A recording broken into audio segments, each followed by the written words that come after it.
Make it loud.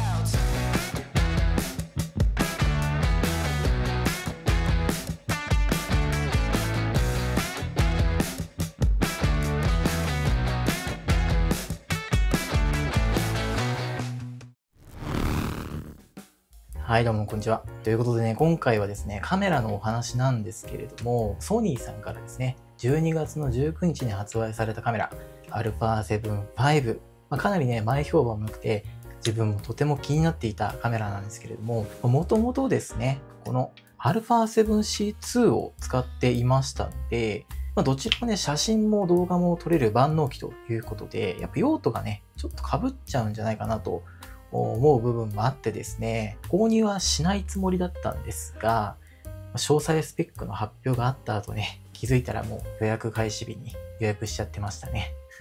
なので今回はですね、自分と同じように α7C2 を使っていて買い替えを迷っている方とか、あとはソニーのカメラ新しく購入検討されている方に、ちょっとでもね、参考になればと思いまして、α7C2 との比較だったりとか、あともこちらの購入に至った経緯、理由というかね、その辺もお話しできればなと思っております。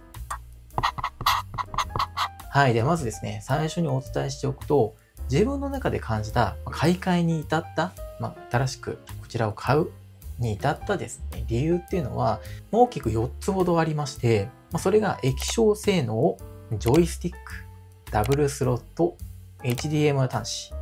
という4つでございますね。それぞれご説明していくと、まず1つ目のですね、液晶性能についてはですね、これは分かりやすいと思うんですけれども、α7C2 ではですね、バリアングルモニターだったんですけれども、それがですね、4軸のですね、マルチアングル液晶モニターとなりまして、こうやってね、チルトと、あとバリアングルの組み合わせができるようになりました。これ α1 とか α7R5 なんかもね、上位機種にしかなかったモニターが今回採用されたということで、正直バリアングルでも不満はなかったんですけど、自分実はこの XE5 というカメラを使い始めまして、これを使っている中でですね、このチルトの良さっていうところが再認識できまして、やっぱ場面に応じてこれ選べるのっていうのはすごいメリットだなというふうに感じました。実際使ってみるとですね、すごく良くてですね、バリアングルだとどうしてもその後軸、こことですね、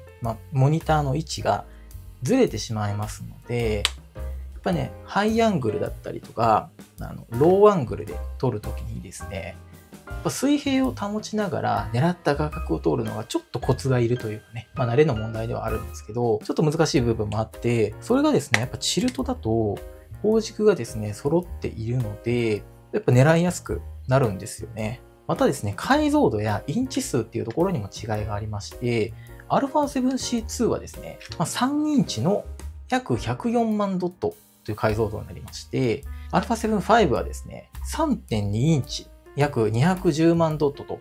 いう形で、少し大きくなってますし、解像度も実は2倍近くね、違うんですよね。で、104万ドットのモニターでも十分綺麗に見えるのは間違いないんですけれども、やっぱり撮っていて、細かなピントの合掌位置とか、液晶で見ていた時と、そのパソコンのモニターで確認した時とで、思ってた絵と違ったりとか、そういうのが少しあったりしましたので、それがね、このやっぱりモニター上で確認できて、ズレがないというか、その辺が減るっていうのがですね、すごく嬉しいかなと思いますね。EVF も、ファインダーもですね、綺麗なので撮っていてテンションが上がるなと思います。はい。で、またもう一つですね、撮影体験が良くなる要素として、このジョイスティック、これのありなしがですね、結構変わるんだなと感じました。で、主にね、フォーカス位置の調整の話になるんですけど、タッチパネルの操作でも、これちゃんとね、フォーカス位置調整できるんですが、そうなるとですね、このシャッターから一回手を離したりとか、あとこの左手をね、使ってこうやってポチポチポチポチ、フォーカス位置を変えたりとかっていう操作が必要になりまして、で、それがですね、このジョイスティックだったらですよ、もうこれ、片手で、この親指でカチャカチャカチャっとフォーカス位置変えれますので、この位置から変えなくていいんですよ。めちゃくちゃ細かな違いではあるんですけど、やっぱ一瞬のチャンスを逃さないっていう面ではですね、結構バカにできないかなと感じましたね。他にもカスタムキーとかが多いので、自分好みの設定に柔軟に対応できるっていうのも嬉しいかなと思います。最初にお伝えした4つのうち、残りの2つについてなんですけど、最初の2つに比べるとですね、ちょっと自分の用途に限った話に寄ってきちゃうんですけれども、やっぱりですね、このダブルスロットは欲しいですね。α7C2 ではですね、SD カードがこれ1枚のシングルスロットになっていまして、それに対して α7-5 はですね、CS エクスプレスと SD カードのダブルスロットになっていまして、常にね、バックアップを取ることができますし、テザー撮影とかに関してはパソコンにバックアップできるので、これでも気にならないんですけど、やっぱりロケーションフォトとかするときに、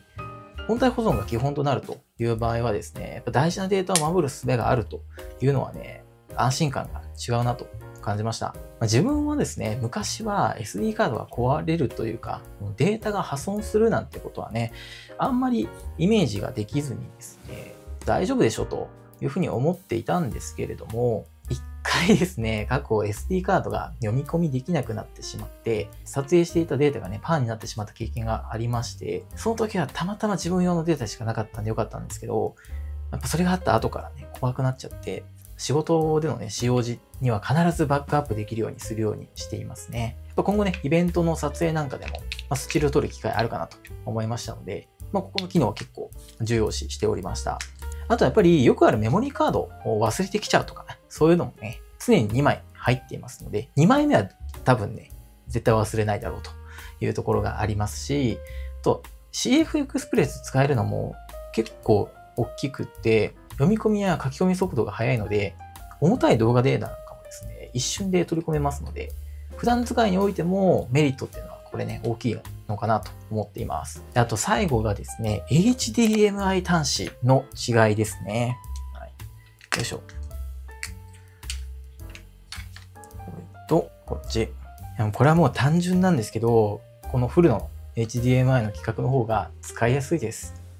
ミニ HDMI の端子がですね、結構細くてちっちゃいので、接続部がかなり不安定ですし、今動画でメインで使っている FX3 がですね、この同じ通常の HDMI 端子になりますので、モニターとかにつなげるときにですね、このケーブルを使い分けなきゃいけないっていうのが地味に面倒でして、こっちを使うときはミニ HDMI 端子のケーブルを使って、FX3 使うときは HDMI ケーブルを使うみたいなね、使い分けが結構めんどくさくてですね、ここを統一できれば、配線が楽になるっていうのも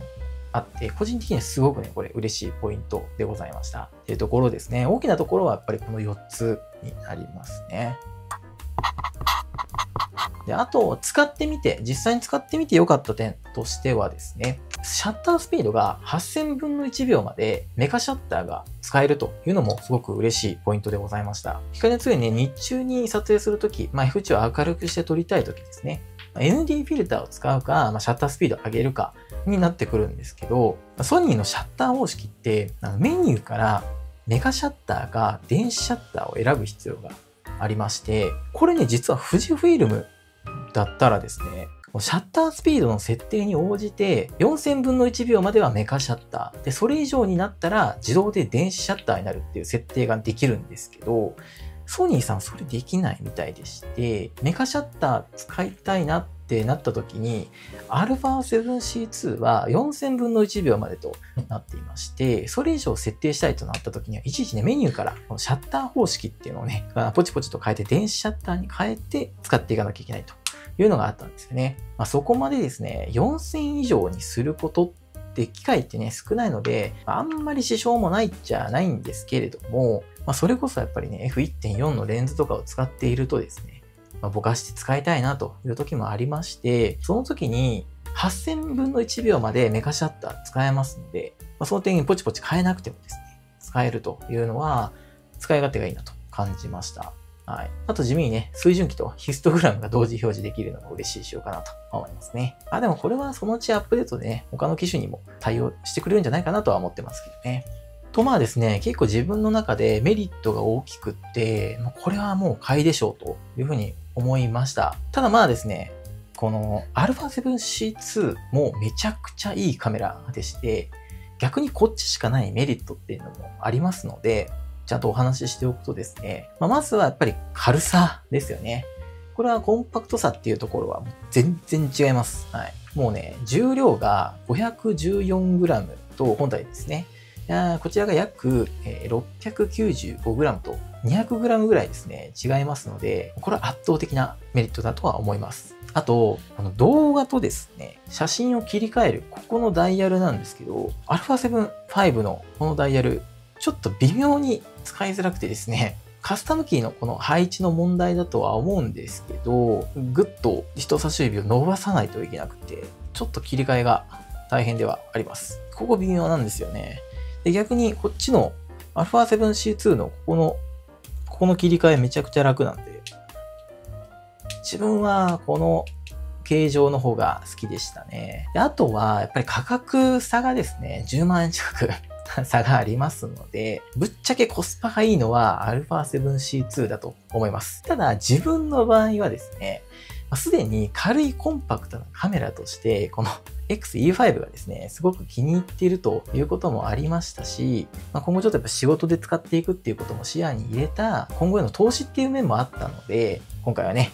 買い替えをすることにいたしました。だから本当にこれからソニーを使いたいよと、ソニー機初めて買いたいよと考えている方に関してはですね、ほとんどの方にはこの α7C2 の方がおすすめになるかなとは思います。ただ、α7 V もですね、このソニーさんのニュースタンダードとして銘打った機種というところもあって、設計にすごく気合が入っている印象ですし、この新たな画像処理エンジン、Beyond XR2 など、今後長く使っていけるであろう機種ってございますので、最初からこの機種を選んでおくっていうのも、全然後悔しない選択肢になるかなとは思います。これの前機種である α7 4とかはね、めちゃくちゃやっぱ長く愛されて使われている、今でも現役のやっぱりカメラではありますので、そういった意味でこれもね、長く使えるカメラになるんじゃないかなと思います。なので、ぜひですね、持ってみた、このグリップのフィーリングとか、あと EVF 覗き込んだ時とか、モニターを見た時のね、この感覚とかも大事にしてもらって、自分はこっちで全然十分だなとか、やっぱりこっちの性能欲しいなと。そういった感覚みたいなところも大事にしてもらって、スペック面だけじゃなくてね、しっかりと選んでもらえたらいいんじゃないかなとは思います。こちらのチャンネルではこういった撮影機材のお話だったりとか、デスク周りのガジェット関連を紹介しております。ぜひともチャンネル登録、高評価よろしくお願いいたします。コメントなんかもいただけますとすごくモチベーションになりますので、ぜひぜひよろしくお願いいたします。というところで今日のところはこの辺で、また次回の動画でお会いしましょう。バイバイ。めちゃくちゃかっこいいです。